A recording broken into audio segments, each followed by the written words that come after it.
Hello friends, मैं हूँ गीत कुमार सिन्हा। आज हम लोग बात करने वाले हैं ST/SC अत्याचार निवारण अधिनियम 1989 के बारे में। तो चलिए शुरुआत करते हैं, क्या क्या इसमें ये देखते हैं। तो सबसे पहले तो इस अधिनियम का क्या नाम है, अनुसूचित जाति जनजाति अत्याचार निवारण अधिनियम 1989। आप देख रहे होंगे कि यहाँ पे मैंने लिखा है अधिनियमित 11 सितंबर 1989। इसका मतलब ये है कि संसद के दोनों सदनों से पास होकर राष्ट्रपति का साइन इसमें कब हो गया, 11 सितंबर 1989 को। और इसकी लागू होने वाली तिथि है 30 जनवरी 1990 कि लागू होने वाली तिथि का मतलब ये होता है कि जब भी सरकार राजपत्र में यह घोषित करती है कि इस दिन से यह लागू होगा, उसी दिन से कोई भी अधिनियम लागू होता है। तो उसकी तिथि क्या है, 30 जनवरी 1990। इसके आगे हम देखते हैं कि अधिनियम को शुरुआत करने से पहले हम इसकी पृष्ठभूमि देखते हैं कि ये अधिनियम आखिर लाया क्यों गया। आपने देखा होगा कि इससे पहले भी एक अस्पृश्यता कानून लाया गया था, जिसे बाद में संशोधित करके नागरिकता सुरक्षा कानून ऐसा कहा गया, सिविल अधिकार संरक्षण अधिनियम 1955 में लाया गया था ये। लेकिन उसके बाद भी ये ST/SC लाया गया। इसका कारण ये था कि अस्पृश्यता कानून लाने के बावजूद, IPC में भी कई धारा लाने के बावजूद, कुछ लोग जो सामाजिक या आर्थिक दृष्टि से जिन्हें निर्योग्यताएं प्रदान कर दी गई थी, उन लोगों के अत्याचार लगातार बढ़ रहे थे। उन्हें सॉल्व कर पाने में वो अधिनियम सक्षम नहीं हो पा रहे थे। अतः इस अधिनियम को लाके अत्याचार को तो परिभाषित किया गया, साथ ही साथ उस अत्याचार के लिए दंड का भी प्रावधान किया गया।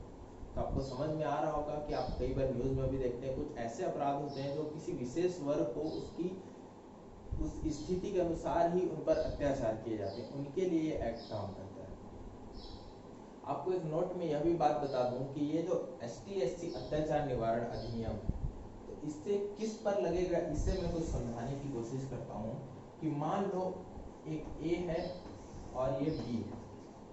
ये B जो है ये ST या SC समुदाय से संबंधित है और A भी है ST/SC समुदाय से संबंधित है। इसने क्या किया, इसके ऊपर अत्याचार किया, इसके ऊपर मान लो कुछ बहिष्कार लगाया या कुछ लगाया, इसको मारा पीटा, इस तरीके से कुछ चीजें की, तब यह अधिनियम वर्क इस पे नहीं करेगा, इस A पे वर्क नहीं करेगा, क्योंकि ये भी ST/SC समुदाय से संबंधित है।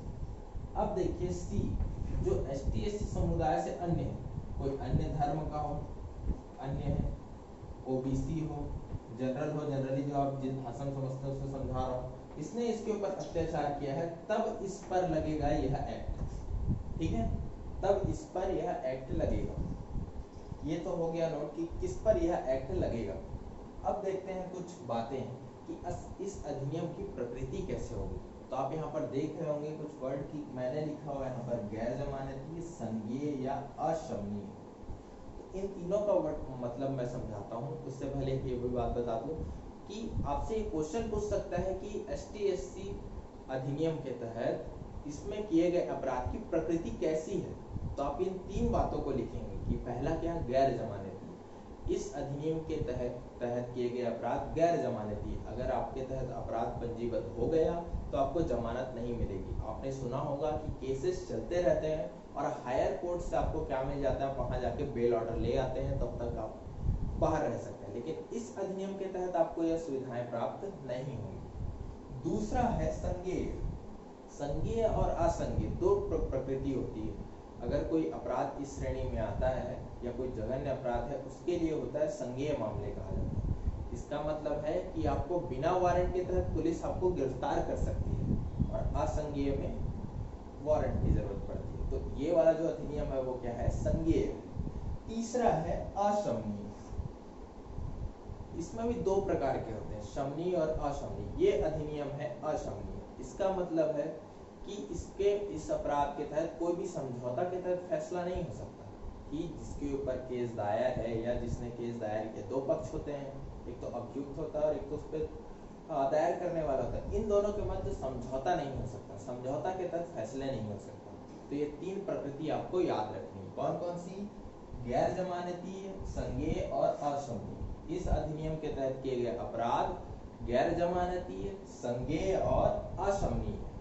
ठीक है, अब आगे चलते हैं अधिनियम के अंतर्गत कि अधिनियम में कितने धाराएं हैं, कितने अध्याय हैं, ये सब। तो आप देख रहे हैं कि इस अधिनियम में 5 अध्याय और 23 धाराएं हैं। इस अधिनियम को कभी भी जब कोई अधिनियम बनता है तो उनको अध्याय में बांट दिया जाता है, फिर उसमें धाराएं होती हैं। तो 5 अध्याय और 23 धाराएं इस अधिनियम के अंतर्गत आते हैं। तो हम देखते हैं, सबसे पहले शुरू करते हैं कि अधिनियम में क्या क्या है। तो सबसे पहले पहला अध्याय की ओर चलते हैं। तो पहले अध्याय में क्या क्या है ये देखते हैं। तो अध्याय जो पहला है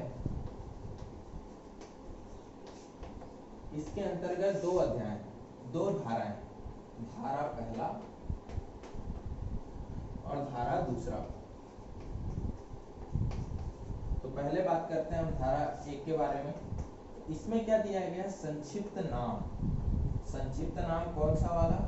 ये जो ऊपर आप नाम देख रहे हैं ना, ये वाला नाम, यही नाम इसमें दिया हुआ है। उसके बाद ये कहाँ कहाँ लागू? तो पूरे भारत में, इसको छोड़कर, जम्मू और कश्मीर को छोड़कर। तो इस अधिनियम में ऐसा लिखा था।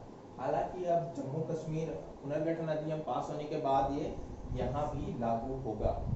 ठीक है, तो ये पहले धारा 1 में लिखा हुआ है ये सब। अगला देखते हैं हम धारा 2 में।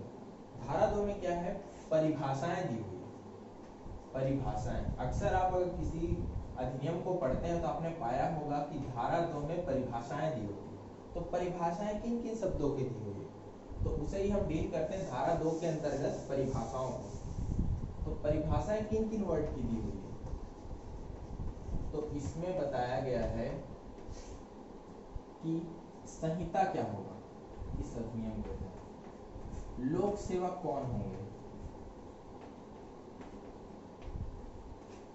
आर्थिक बहिष्कार क्या है,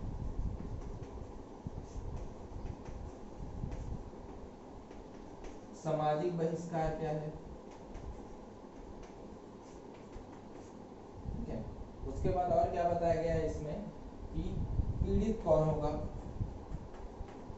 साक्षी कौन होगा।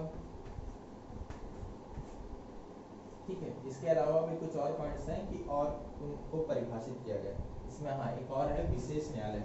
मैं कुछ जो मेन पॉइंट है उनको बता रहा हूँ। तो देखिए, इससे बताने का पक्ष क्या होता है? जब भी आप अधिनियम को पढ़ते हैं तो उस अधिनियम में अगर कुछ वर्ड लिखा हुआ है तो उसका मतलब क्या समझा जाए, इसलिए अधिनियम की धारा 2 में पहले से ही परिभाषित कर दिया जाता है। हर जगह किसी वर्ड को परिभाषित करना सही नहीं है, बड़ा सा हो जाएगा, इसलिए पहले ही वो वर्ड लिख दिया जाता है, इसका मतलब यह समझा जाएगा। तो लोक सेवक का मतलब यह है कि आईपीसी जो है 1860, उसके अंतर्गत धारा 21 में जो बताया गया वही लोक सेवक समझा जाएगा। आर्थिक बहिष्कार से मतलब यह है कि इस समुदाय से संबंधित किसी को क्या किया जाता है, अगर किसी को व्यवसाय करने से रोका जाता है, उस व्यवसाय में उसको सहयोग नहीं किया जाता, तो आर्थिक बहिष्कार है। सामाजिक बहिष्कार का मतलब ये है कि आपके यहाँ कोई सार्वजनिक, पर्सनली अगर कोई सार्वजनिक फंक्शन हो रहा है उसमें अगर आपको नियोग्यताएं, आप वहाँ नहीं आ सकते, या आपके यहाँ कुछ हो रहा है सार्वजनिक रूप से तो आप उसमें अगर लोग नहीं जाते हैं, तो ये सामाजिक बहिष्कार की श्रेणी में आता है। पीड़ित का मतलब ये है कि कोई अन्य व्यक्ति जब इस समुदाय संबंधित लोगों पर कोई अत्याचार करता है, जिसके परिणाम स्वरूप उसे दिमागी या फिर मानसिक रूप से, शारीरिक रूप से, धनीय रूप से, सामाजिक रूप से, किसी भी रूप से अगर क्षति होती है तो उससे क्या कहा जाता है? पीड़ित। और साक्षी का मतलब आप जान रहे हैं कि ऐसा होता हुआ जिसने देखा है वो क्या कहलाता है? साक्षी कहलाता है। विशेष न्यायालय क्या होगा? ये अधिनियम की धारा 14 में इसको डिटेल में बताया गया है, तो वहां पे मैं इसको अच्छे से डील करूंगा। ठीक है, ये तो हो गई परिभाषाएं कि क्या क्या है। इसके अलावा मैं ये बता दूं कि ये भी पूछ सकता है, पिछले बार शायद पूछा भी है कि अनुसूचित जाति क्या है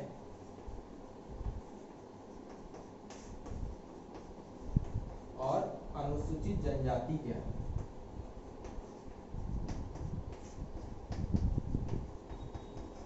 इन दोनों को पूछ सकते हैं कि इस अधिनियम के तहत इसे परिभाषित कीजिए।